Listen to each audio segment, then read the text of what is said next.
De costas para a plateia. De costas para a plateia é o podcast das boas pessoas. Liderança, finanças, marketing, empreendedorismo, tecnologia. Temas complexos abordados de forma simples e descontraída. Este podcast não existiria sem o apoio tão fundamental dos nossos patrocinadores. Quinta da Minhoteira, já brindamos hoje, sabe mais em www.quintadaminhoteira.pt. To Be On, Consulting, Marketing, Analytics, sabe mais em www.2b-on.com. Marcas e publicidade Equalaser Print, www.laserprint.pt. A fábrica Coffee Roasters oferece sempre um pacotinho de café aos nossos convidados. Sabe mais sobre café de especialidade em www.fabricacoffeeroasters.com.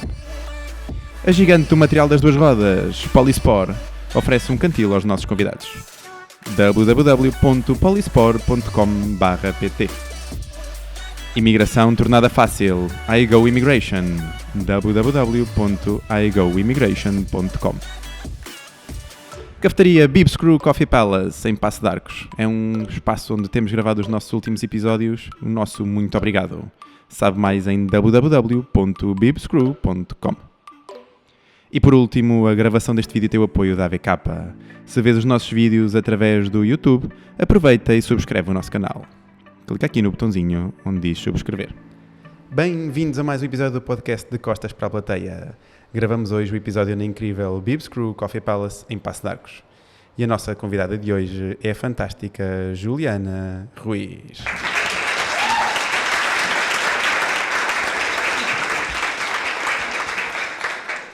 Juliana, muito bem-vinda aqui ao nosso podcast. Antes de mais, muito obrigado por teres aceito apoiar aqui a nossa quarta temporada. Muito bem-vinda. Eu gostava que começasses por te apresentar aqui aos nossos ouvintes. Primeiramente, muito obrigado, João, pelo convite. Estou lisonjeada. E também para a gente é um prazer poder patrocinar o seu podcast. A gente incentiva o empreendedorismo. Então, poderia começar por aí. Meu nome é Juliana Ruiz, como você bem disse, sou advogada. Há 14 anos trabalho na área de imigração. Sou advogada no Brasil e em Portugal. E fundadora da empresa iGo Immigration Services, que é uma empresa focada em serviços de mobilidade global. A gente foca nas soluções imigratórias, de documentos, legalizações, para estrangeiros vindo para Portugal ou para o Brasil, mas também ao redor do globo através dos nossos parceiros. Muito bom. Tu resolveste empreender depois de ter sido mãe. Imagino que é necessário muita coragem para arriscar assim. O que é que te motivou a sair da zona de conforto e do trabalho que tu tinhas para iniciares algo por conta própria? Sem dúvida, a maternidade, ela acho que foi a gota d'água, digamos assim, a virada de chave na minha vida. Mas esse desejo, acho que ele já vinha ao longo dos anos. Eu sempre fui uma pessoa muito questionadora, né? Sempre questionei muito o status quo das situações em que eu me encontrava. Então, para mim, nunca me satisfazia muito com aquela resposta do tipo, por que a gente faz uma coisa dessa forma? Porque é feito assim por todo mundo. Então, com uma certa frequência, eu me questionava, né, por que isso tem que ser feito assim? Por que não fazer diferente? Por que não fazer melhor? Por que não inovar para determinado público se há uma necessidade? E quando você trabalha em empresas grandes, né, multinacionais, você tem uma estrutura extremamente engessada, onde você precisa seguir padrões, procedimentos e sair dali do que é... Das normas, não é exato, fácil, não é? do que está previsto, é muito complicado. Então, acho que já vinha esse desejo, né, de alguns anos, de algumas situações que eu vinha enfrentando. Após isso, eu tive a oportunidade de trabalhar em outras empresas e, quando me tornei mãe, foi o grande desafio, porque, na época, no Brasil, são somente 4 meses de licença maternidade. É muito pouquinho. Exato. Não tinha com quem deixar a minha filha na época, não tinha um suporte, né, para cuidá-la. Meu marido trabalhava, eu trabalhava, era uma questão de necessidade. Então, com 5 meses, a gente se viu com a necessidade de deixá-la numa creche. E você bem sabe que uma criança que vai para a creche muito cedo, ela nada mais do que adoece com Sim. uma recorrência com muita frequência. O infetário, não é? Exato. Então, era um mês sim, e no outro mês também, ela doente e tomando antibiótico. E, frequentemente, eu tinha, portanto, que me dirigir ao meu chefe, na época, e solicitar para ele que eu saísse mais cedo do trabalho, que eu levasse minha filha ao médico, que eu ficasse em casa com ela, porque uma criança com febre, a creche não recebe. E já naquela época, a gente está falando de quase 9 anos atrás, eu me questionava, eu perguntava para o meu chefe na época, pois por que eu não posso ter um laptop, né, um notebook e trabalhar da minha casa? Porque, lógico, em algum momento a minha filha vai adormecer, eu vou ter um momento de tranquilidade, eu posso, inclusive era do meu interesse fazer, né, fazer o meu trabalho render. E eu sentia esse bloqueio, né, de não é possível, a gente não faz assim, não é assim que a gente trabalha. E aquela situação começou a me trazer certos incômodos, porque, obviamente, para a empresa também não é visto com bons olhos, né? Uma pessoa que frequentemente tem que se ausentar, você acaba sendo um problema ali dentro. Então, isso me levou a começar com mais questionamentos, né? Mas por que eu não poderia fazer do meu jeito e fazer diferente? Será que a gente não pode pensar de outra forma? Então, acho que foram essas vivências, né, junto com a vontade, né, de fazer diferente, que me levaram a tomar o ímpeto e falar, bom, agora acho que está no momento, acho que vale a pena acreditar nesse sonho. Eu sempre tive muito apoio do meu marido, né, ele sempre foi uma peça-chave nisso tudo, onde ele sempre me deu suporte, e ele já sempre acreditava nisso, né, falava bastante, que achava que eu deveria, que eu já tinha os clientes, que eu tinha bom contato, por que não acreditar em você mesmo? Então, foi neste contexto que surgiu a Ego. A gente deu esse passo e eu falei, bom, agora vamos ver como é que vai ser. Minimamente, vai dar tudo errado e eu vou voltar para o mercado e vamos ver como é que vai ser. O pior que pode acontecer é não dar certo, não é? E Exato. voltarmos para o não a gente sempre já tem, né? Sim, então, está sempre garantido. Vamos fazer a tentativa. E aí, nesse contexto, o meu primeiro momento de empreendedorismo, para você entender, né, o contexto, nesse momento que eu trabalhava nessa empresa, eu saí dessa empresa, eu vi que não fazia sentido, me dediquei à maternidade por 8 meses, então fiquei somente dedicada à Luísa, minha filha. Foi uma fase excelente da minha vida, foi uma fase muito produtiva, me descobri como mãe, acho que toda mãe merece passar por isso. Mas também via que não era aquilo que me preenchia. Eu precisava trabalhar, eu precisava ter o meu espaço, eu precisava exercer a minha profissão. Eu havia estudado, havia me qualificado. Então, eu queria, né, ter algo ao que me dedicar, não só à maternidade. Nesse contexto, eu estava tão traumatizada com os ambientes corporativos nos quais eu tinha trabalhado, que surgiu uma oportunidade de vender granolas saudáveis. Incrível. Então, foi meu primeiro momento como empreendedora.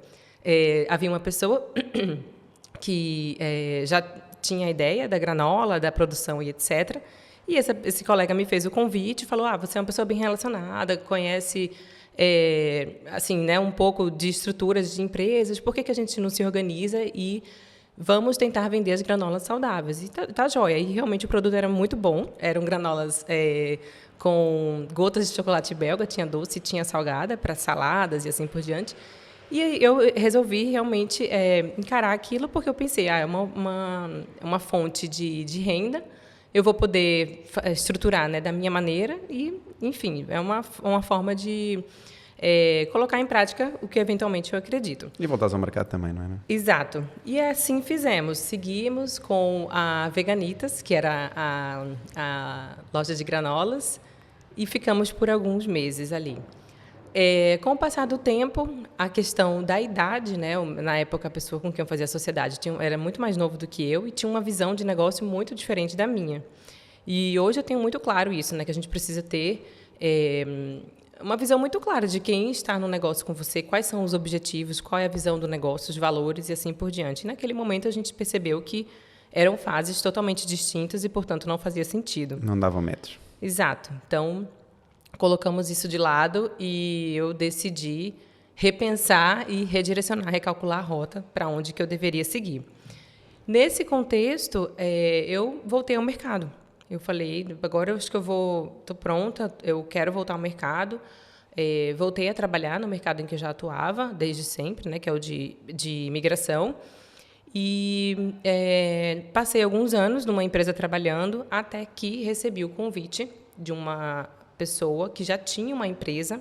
Para você entender, a área de imigração, ela se divide, a área de mobility, que a gente fala, né, de global mobility, ela se divide na área de relocation e de imigração. A área de relocation é aquela que suporta os expatriados, por exemplo, um expatriado que está se mudando do Brasil para Portugal.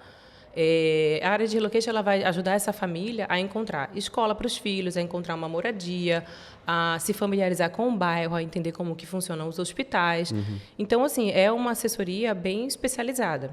Não é a minha expertise. E a área de imigração, que é a minha expertise, onde você vai suportar aquela família com os vistos, com tudo aquilo que for compliance da empresa, né? Então, você, de acordo com a política de mobilidade da empresa, você vai identificar o tipo de visto aplicável, os documentos que são necessários para aplicar esse visto, desde o momento da emissão até, de fato, a residência dele, onde ele obtém todos os documentos locais e assim por diante.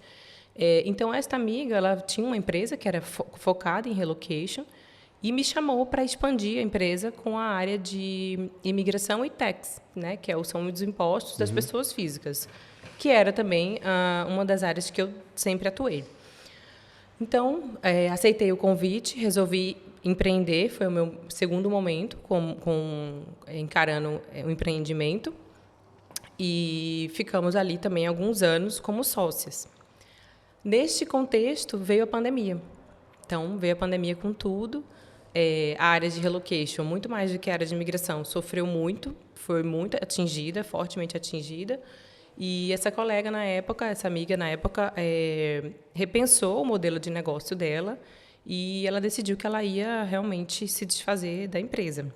E como a área de relocation não era a minha expertise, não fazia sentido algum eu dar continuidade ofertando um serviço que, enfim, né, eu não tenho condições. Não dominavas, exato, eu não tenho condições nem de gerenciar uma equipe, porque é algo que eu nunca fiz. Para mim, você tem que ter passado por todas as experiências. Para você ensinar, você tem que saber, né, do que você está falando. Então, naquele momento, eu identifiquei que não é por onde eu vou seguir. E foi quando, então, veio o ímpeto de falar, eu estou pronta, acho que essa experiência da sociedade voltada para o meu negócio me fez entender muito bem como que funcionava uma estrutura de uma empresa, a parte financeira, a parte contábil, muito mais do que somente a parte operacional, técnica do dia a dia. Então, foi quando surgiu a ideia da iGo. Foi assim, portanto, que surgiu a iGo. E desde então, graças a Deus, tudo foi muito bem recebido pelo mercado. E os clientes, né, se mantiveram conosco, porque já era a carteira de clientes que eu vinha fazendo ao longo dos anos, e a empresa só tem crescido, né, de forma orgânica, mas tem crescido. Isso é muito bom. E como é que tem sido a tua adaptação aqui a Portugal? Acabaste por movimentar o teu negócio para cá, ou neste caso o negócio continua lá um bocadinho, não é? E tu a operar a partir daqui, noutra time zone. Como é que tem sido a tua adaptação aqui a este nosso cantinho? Olha, eu diria que a nossa adaptação foi super positiva, muito melhor do que a gente esperava. A empresa, como eu disse, ela é uma empresa focada em mobilidade global. O nosso core, né, ele está no B2B, ele não está no B2C, só para que você entenda assim, como que para as pessoas entenderem o contexto da empresa. O que é muito comum a gente ver por aí são os advogados de imigração. Então, por exemplo, que atuam fazendo nacionalidade ou o visto de uma pessoa específica. Nós atendemos as empresas. Então, geralmente a gente está falando de projetos de empresas grandes, onde você vai desenvolver, vai transferir uma tecnologia para um determinado país, né, de algo que você já possui, vai trazer um grupo grande de expatriados, vai movimentar um grupo grande de pessoas. Então, este é o nosso core. No Brasil, a gente continua super forte, a gente tem a nossa matriz lá em São Paulo, tem a nossa equipe lá em São Paulo. A empresa também vem crescendo cada vez mais e a expansão para Portugal, ela veio da necessidade de um dos nossos clientes, que vinha desenvolvendo um projeto aqui, uma hub, uma empresa brasileira na época, e que estava expandindo seus negócios para cá e tinha necessidade de ter uma pessoa de confiança à frente da operação. E aí surgiu o convite, né, de ficar aqui em loco, né, encarando o desafio. Entretanto, eu em nenhum momento eu cogitei passar uma temporada e não trazer a família. Então, decidimos conversar, encaramos o desafio e a expansão para cá. Então, assim, como foi tudo muito planejado, muito bem pensado, Eu acho que a nossa adaptação foi muito mais fácil, né? Foi tudo, mas os riscos foram mais calculados. Obviamente que tem um monte de coisas que saem do nosso controle, mas eu diria que, por isso, a nossa adaptação ela acabou sendo um pouco mais suave, um pouco mais positiva, talvez, do que a grande maioria. Também a aprendizagem que tu tinhas de fazer a imigração dos outros também ajuda, não é? Sem dúvida alguma. Acho que um dos grandes diferenciais nessa área ter bastante contato com empresas que tratam da interculturalidade entre empresas. Então, a gente constantemente tem bastante treinamentos, até pelas empresas mesmo, que elas fazem para os seus expatriados, para você aprender a lidar com as culturas, né? Então, por exemplo, eu já atendi empresas japonesas. Então, a forma de lidar com o japonês é extremamente diferente, por exemplo, do brasileiro. A questão de dar a mão no momento que você cumprimenta, o contato corporal, que o brasileiro tem muito, a forma de você olhar, de você consentir. Então, nesses treinamentos, a gente é exposto constantemente a como lidar com as nacionalidades, as diferentes maneiras de receber, até mesmo pela questão da liderança, porque a gente está falando de empresas, eventualmente, que estão trazendo pessoas de outro país, né, para a sua estrutura organizacional, com vivências completamente diferentes daquela empresa que, naquele momento, naquele local, tem com seus funcionários. Então, é até uma questão de necessidade. Então, acho que talvez isso tudo foi uma somatória positiva para a gente conseguir trazer os benefícios para a família. A gente veio muito com essa mentalidade de nós estamos indo para um país novo, né? Então, a gente precisa estar aberto ao novo. Vamos realmente viver neste país. Acho que, eu não sei, talvez você tenha visto isso com bastante frequência, mas é muito comum você ver pessoas que mudam de países, mas ficam conectados. Exato, ao país de origem. Porque lá, por exemplo, né, no Brasil é muito melhor por causa disso. Lá no Brasil é assim, então, mas você não está no Brasil. Você precisa encarar a realidade. Fazer essa mudança de Exato, mindset. Exato, então é isso. E se tivesses que apontar aqui alguns pontos negativos e positivos, assim, por exemplo, 2 positivos e 2 negativos, o que é que apontavas até agora da tua experiência aqui em Portugal? Em Portugal? Olha, eu acho que, pessoalmente falando, eu particularmente gosto muito dessa sensação da segurança, né? Acho que quem vive no Brasil vive num estado de alerta constante. Você já foi ao Brasil, já passou por situações desafiadoras lá. Algumas. Exato. E, então, você tem um lugar de fala aí. E eu diria que, assim, no Brasil é muito desafiador você estar nesse constante estado de alerta, né? Você sai de casa com receio de algo acontecer, você deixa o filho na escola com receio. Então, esse estado de alerta é muito desafiador. E aqui em Portugal, pela primeira vez na vida, eu consegui permanecer num lugar com tranquilidade. A gente, lógico, né, todo mundo tem atenção a todo tempo para tudo, é natural, mas é uma sensação, né, de segurança, de liberdade que talvez o Brasil não proporcione na atual circunstância. Outro ponto positivo, eu acho que é mesmo a qualidade de vida, né? É indiscutível isso. Eu nasci em São Paulo, nasci no interior de São Paulo, mas vivi muito tempo em praia, em cidade de praia. Meu marido é carioca, também de praia. Então, a gente sentia muita saudade desse contato com a natureza da praia, de poder buscar nossa filha na escola no final do dia, ir à praia e fazer as coisas a pé, sem estar preocupado com isso. Acho que a qualidade de vida, a segurança são os principais pontos positivos, sem dúvida alguma. E negativos?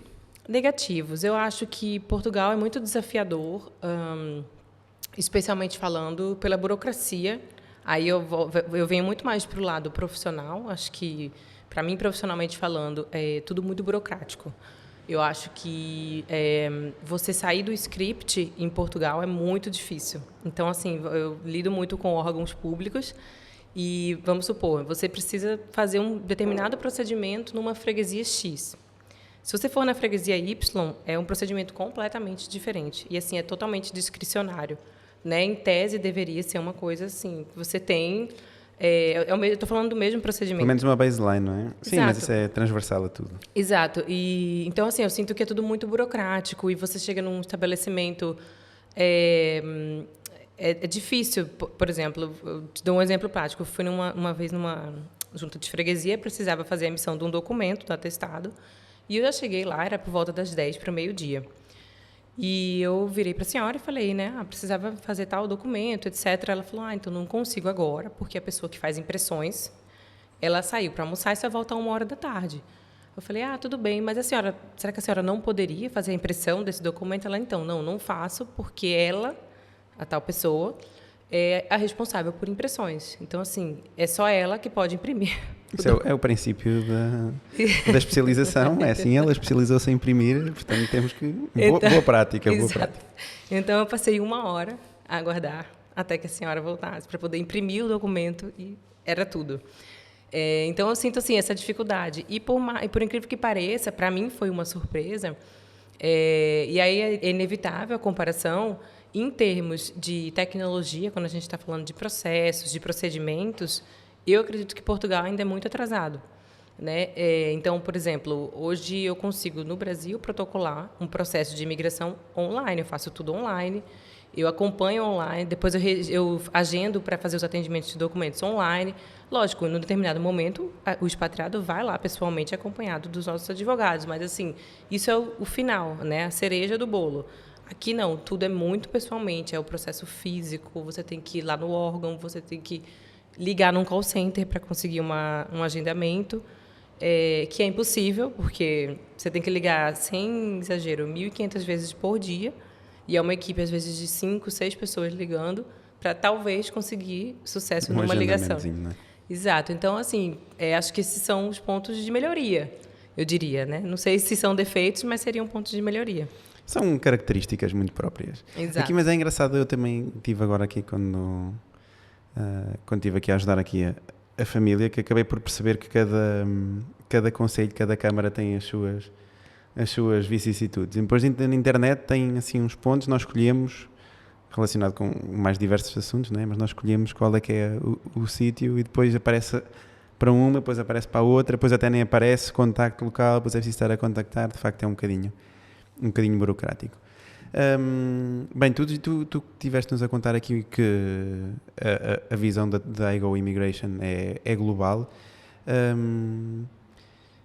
Além destas dificuldades aqui que tu apresentaste aqui como pontos negativos, como é que tem sido aqui empreender em Portugal, apesar de ser um bocadinho mais ponto de viver do que propriamente de empreender, não é? Porque vocês olham muito para o empreendimento do mundo. Mas aqui em termos de empreendimento aqui em Portugal, além dessa burocracia, vês mais alguma dificuldade? Olha, na verdade, assim, empreender em Portugal, óbvio, tem os seus desafios. Acho que como qualquer lugar no mundo, no Brasil não é diferente. Tem uma série de desafios, uma série de impostos, uma série de preocupações em termos trabalhistas com funcionários. Então, acho que em Portugal não vejo grande diferença nesse aspecto. É um desafio.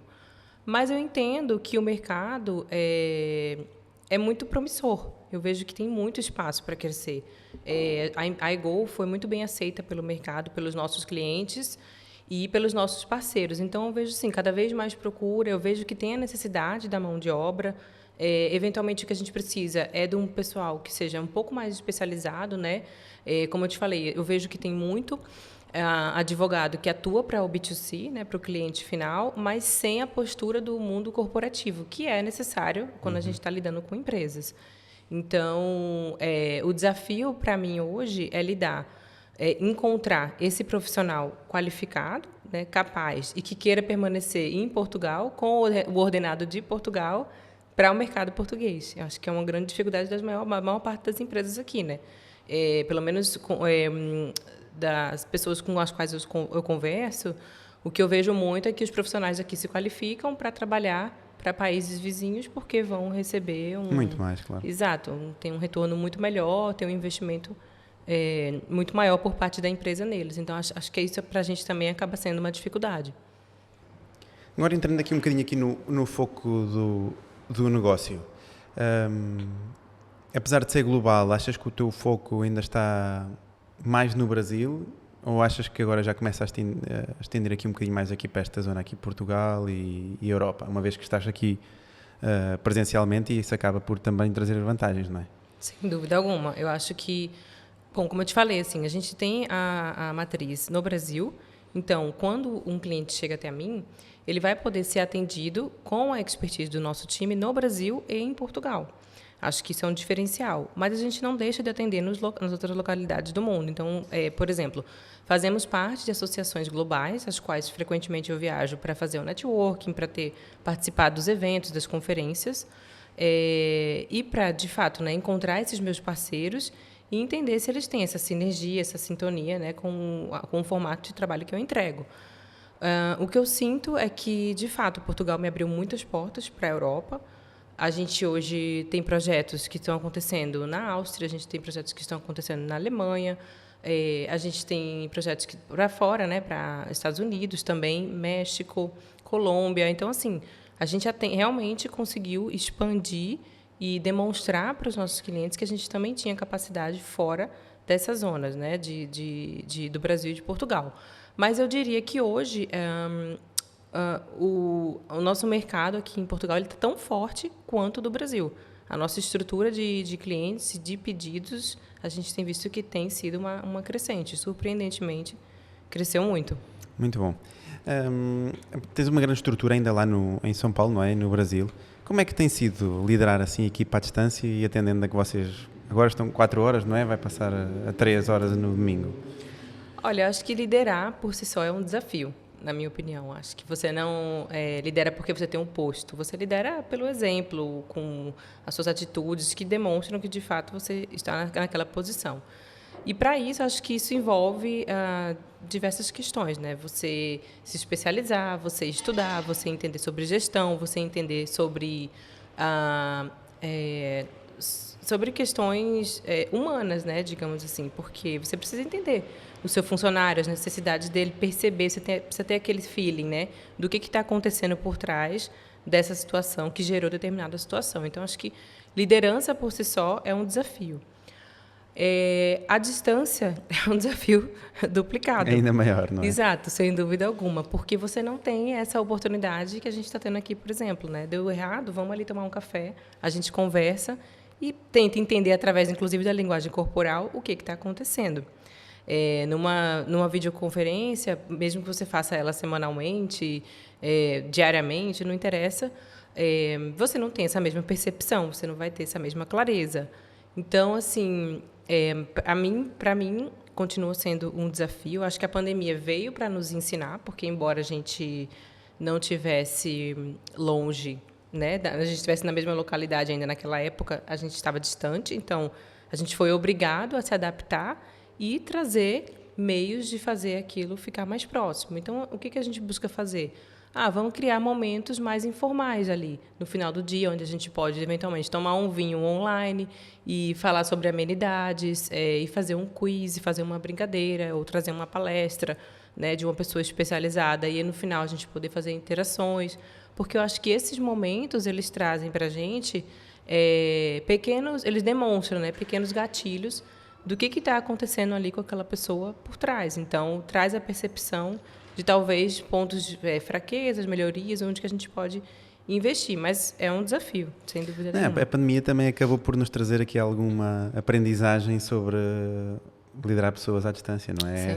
Essa distância, esse distanciamento obrigatório que acabou por acontecer, acabou por nos trazer aqui alguma aprendizagem. Exato. Que conselhos é que tu darias a quem, primeiro, a quem quer emigrar e segundo, a quem quer montar um negócio fora? Olha, acho que para emigrar, a palavra-chave é planejamento. Você precisa se planejar. Acho que a gente precisa entender, né, para onde a gente está indo e aonde a gente quer chegar. Então, eu sempre falo isso para os meus clientes, ou então para quem entra em contato comigo, às vezes até pessoas próximas, né, que querem entender, querem mudar de ambiente e tal. Mas, assim, qual que é o propósito dessa mudança? Acho que é muito importante você pensar nisso, porque o que acontece bastante, eu acho que as pessoas querem, né, dar uma volta na vida, né, quero recomeçar, mas elas esquecem que os problemas vão com elas. Então, assim... Não planeiam muito, né? Exato. Você vai trazer a sua bagagem de problemas. Os problemas que você tem na França, você vai ter aqui, eventualmente, se você não está bem resolvido com isso. Então, você precisa se planejar, entender o lugar para o qual você está chegando. Acho que você precisa se organizar mentalmente, porque, como eu te falei, eu acho que para você mudar, você precisa estar com a cabeça aberta a viver o novo, né? Eu estou naquele ambiente ao qual eu estou me inserindo, então eu preciso fazer amizade ali, eu preciso entender como que funciona a cultura deles, qual é a língua que se fala, tudo isso acho que influencia. E para empreender, eu diria isso tudo vezes 2, porque, né, você precisa conhecer daquele mercado que você está entrando. E como é que funciona este mercado nesta localidade? Quais vão ser os meus clientes? Como que eu vou chegar até eles? Você já tem acesso a isso, né, através do que você construiu, porque a gente também não começa do zero, né? A gente traz a nossa bagagem. Então, você já tem essa bagagem, isso vai conseguir influenciar positivamente eventualmente nessa tua nova empreitada. E depois, eu acho que é acreditar. Você, antes de tudo, tem que acreditar no seu negócio. Se você não acredita, se você não compraria o que você vende, então tem alguma coisa errada. Então, acho que seriam os meus conselhos. Muito bons insights. Bem, estamos a chegar aqui ao fim aqui do nosso episódio. Antes disso, ainda temos aqui o nosso momento superpoder, que é, se pudesses ter um superpoder fora do normal, qual é que escolhias e como é que o utilizarias?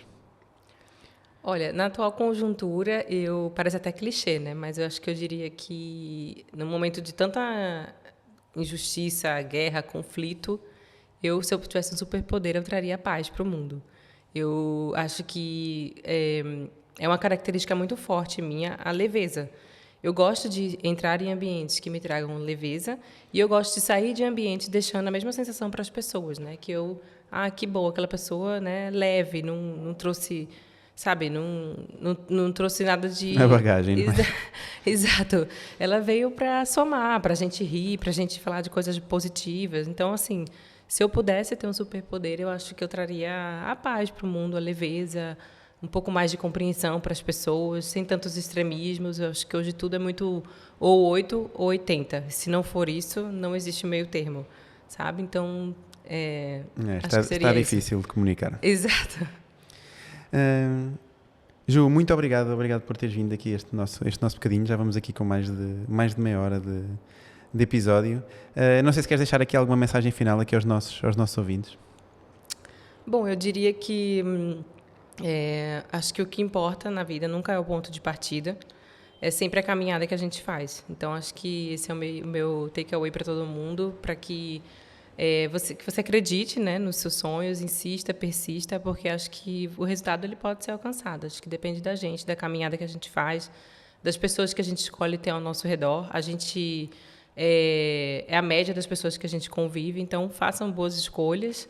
E o resultado, inevitavelmente, ele acaba vindo. E se decidirem emigrar, já sabem, sigam aqui os conselhos e o apoio da iGo Immigration.